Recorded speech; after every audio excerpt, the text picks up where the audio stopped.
Salut les barbus, aujourd'hui on va voir en 3 étapes comment intégrer des percussions dans vos rythmiques en fingerstyle. C'est parti. Alors première étape, ça va être de penser comme un batteur. Le batteur, il a plusieurs sons à sa disposition, dont 2 principaux, qui sont la grosse caisse, qui va marquer sur les temps 1 et 3, c'est son son le plus grave, et la caisse claire, qui a un son beaucoup plus sec, qui va marquer les temps 2 et 4. Alors rappelez-vous le fameux poum tchak. Poum tchak, poum tchak. La première étape, ça va être de marquer les temps 2 et 4, ce qu'on fait le plus souvent et ce qui est aussi le plus facile à faire.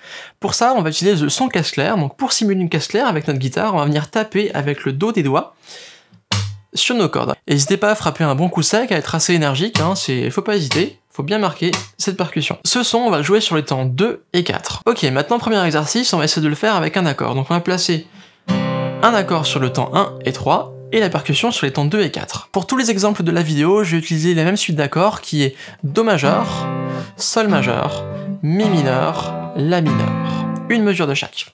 C'est parti. 3, 4, 1, 2, 3, 4, 1, 2, 3, 4, 1, 2, 3, 4, 1, 2, 3, 4. Alors pour ce deuxième exercice, je vais garder ma percussion de caisse claire sur les temps 2 et 4, mais je vais décomposer mon accord en 2 croches. Je vais avoir la basse au pouce sur le temps, et le contretemps, je vais jouer la triade de l'accord. Et je recommence. Le troisième temps, la basse, la triade, la percussion et l'accord.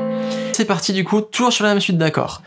3 et 4 et 1 et 2 et 3 et 4 et 1 et 2 et 3 et 4 et 1 et 2 et 3 et 4 et 1 et 2 et 3 et 4 et 1 et 2 et 3 et 4 et 1 et 2 et 3 et 4 et 1 et...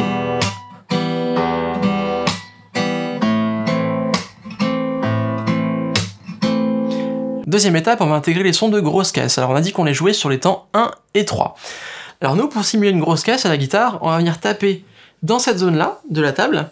Alors ça peut varier un petit peu selon vos morphologies, selon votre guitare, mais généralement moi je tape ici, un petit peu au-dessus de la rosace, légèrement en biais, et je vais venir taper avec mon articulation radiocarpienne. Ouais, j'ai carrément regardé dans le Larousse, ouais. Donc on va venir donner un bon coup sec, comme ça, toujours sur les temps 1 et 3. 1, 2, 3, 4. 1, 2, 3, 4. 1, 2, 3, 4, etc. Alors pareil, n'hésitez pas à taper assez fort, il faut être assez énergique, sinon vous n'allez pas avoir assez de volume. Vous l'avez, c'est cool? Alors maintenant, on va compliquer un petit peu la chose, on va rajouter une basse en même temps que la percussion.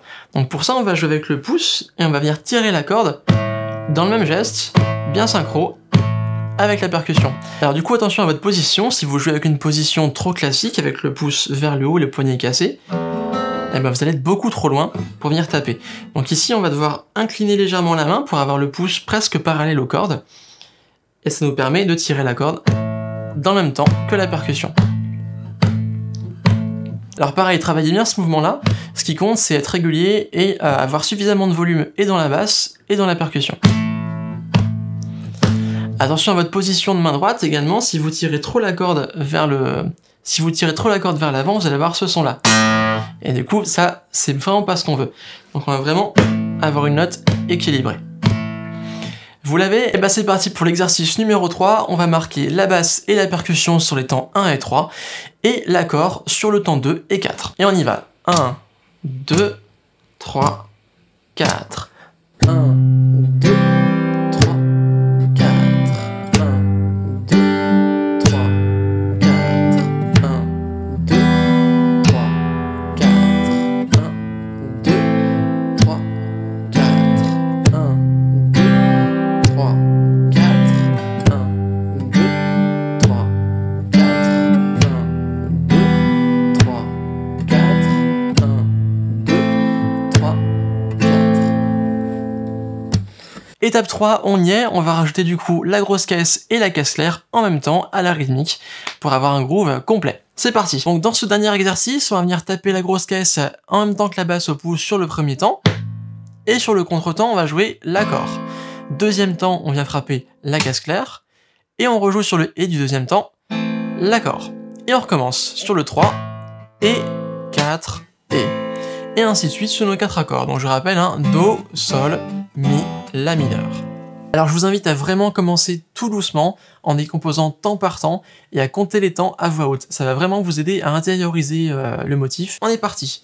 3 et 4, et 1 et 2, et 3 et 4, et 1 et 2, et 3 et 4, et 1 et 2, et 3 et 4, et 1 et 2, et 3 et... Un peu plus vite. 3 et 4, et 1 et 2, et 3 et 4, et 1 et 2, et 3 et 4, et 1 et 2, et 3 et 4, et 1 et 2, et 3 et 4 et... Voilà, maintenant vous savez comment vous passer de votre batteur et économiser un cachet. Alors si vous avez apprécié ce cours, n'hésitez pas à vous abonner pour ne pas louper les suivants, à mettre un petit pouce bleu pour le référencement, vous connaissez le système. Comme toujours, je vous mets en description un lien vers les partitions des exercices joués pendant la vidéo. Et moi, je vous dis à la semaine prochaine. Salut!